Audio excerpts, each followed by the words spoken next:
So the question is, and this is a very good question, but it's a question that a lot of people get wrong. And I believe it's a question that as a Christian, you have to be able to grapple this correctly and understand it biblically.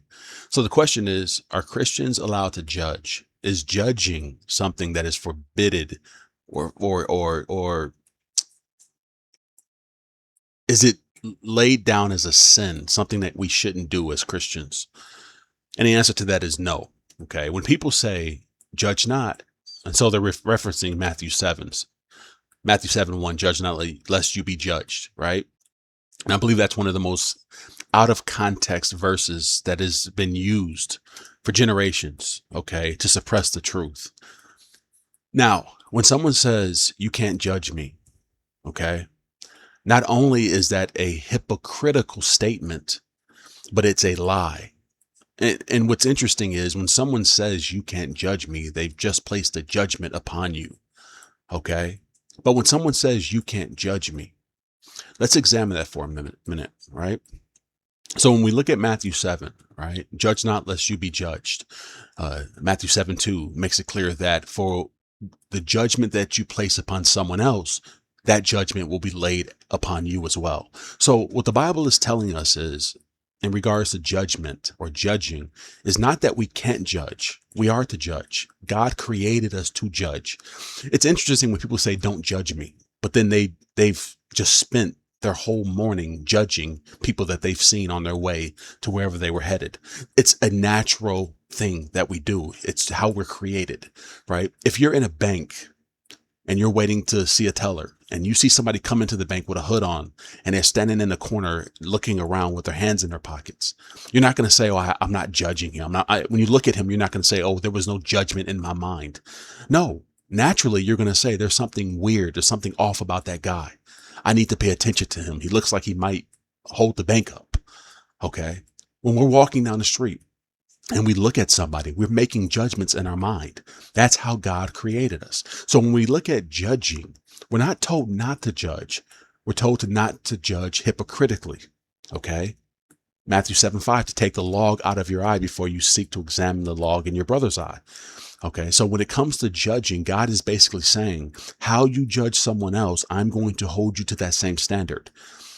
And being a hypocrite in judgment means I'm judging you and I secretly am doing the same thing as you. Okay. The Bible doesn't tell us not to judge. The Bible actually tells us to judge. It tells us to examine the fruit. Okay. And the fact that the Bible mentions fruit, okay, is a clear indicator that there is a way in which we can know certain things about someone based on how they live, based on the works their life produces. Okay. Because the way they live is an indicator of the nature of their heart. Okay. So someone who is still dead in sins and trespasses, who has a hard heart, i.e. unregenerated heart, is going to live embracing sin. Why? Because they are a slave to sin. Romans 6. Okay. They are a slave to sin. And so someone who is a slave to righteousness is going to be someone who embraces good, someone who embraces a life that produces good fruit. In my life, the people that I've encountered that say, don't judge me. Okay. These are not, and I'm speaking predominantly about people that are professing Christians, people that would be religious, right? Because that's really the vast populace of the world. Okay. This world is vastly populated by nominal religious people. Okay. Very few true Christians, but most people have some type of religion. Catholic, professing Christian, whatever the religion they choose. Most people are not atheists. Most people would say they believe that there is a God, right? And even the atheists, if you talk to them long enough, you'll come to the conclusion that they do believe in that there is a God. They just hate him, right? And so when we examine people that use, oh, judge not, or who are you to judge me, or only God can judge me, what they're really doing is they're suppressing the truth. Because here's the thing about true Christians. We want to be examined. We want to be judged. I've had encounters with family members who would say that they've been saved for 40 years. And I basically lovingly come to them to correct them. And they put up a wall and they stop me and they say, you can't judge me. I don't want to hear that from you. And what they're doing is they're fleeing from a conversation that's going to expose them. They don't want to be exposed. The man will go to great lengths to keep themselves from being exposed.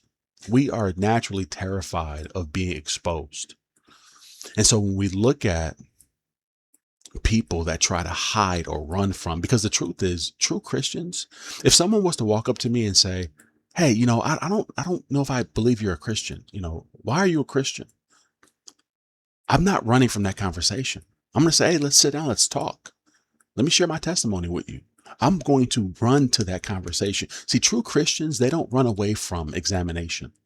They don't run away from the topic of, are you saved? We run to it. That's a glorious topic. That's something that we love to bask in, the topic of salvation, my personal salvation. And the reason why we run to it as Christians, as true Christians, is because we have the confidence that is spoken of in Hebrews 11:1. Okay. Faith is the assurance in that which hoped for, the confidence in that unseen, or the confidence in that which hoped for, the assurance in that not seen. That's what faith is.